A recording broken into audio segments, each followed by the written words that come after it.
Lilicim, iyi misin?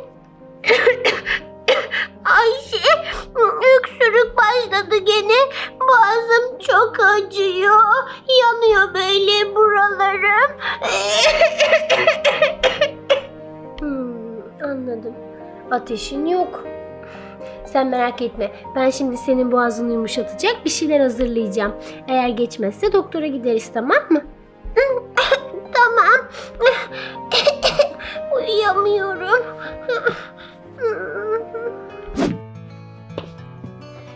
Lili'nin boğazını rahatlatacak ballı limonlu ılık bir su hazırlayacağım. İşte bal.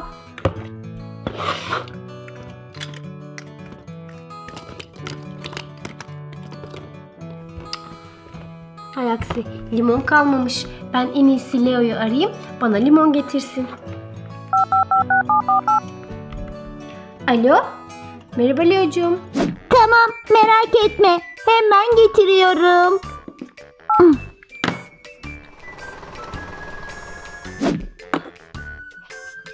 Ben de o sırada su ısıtayım.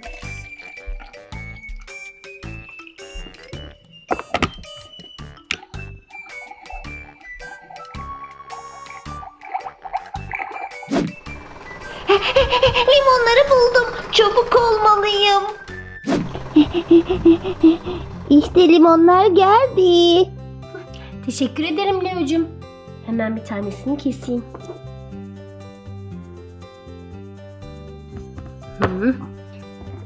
Sıcak su da hazır.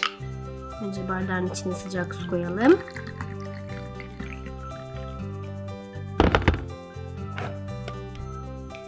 Biraz bal.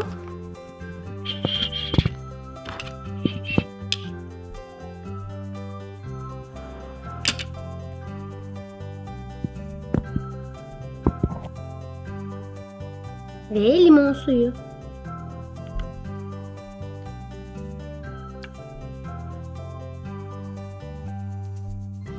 Karıştıralım.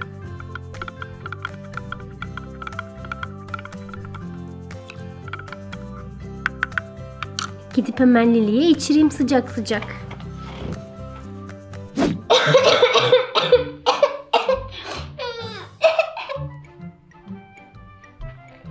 Lilicim, al bakalım.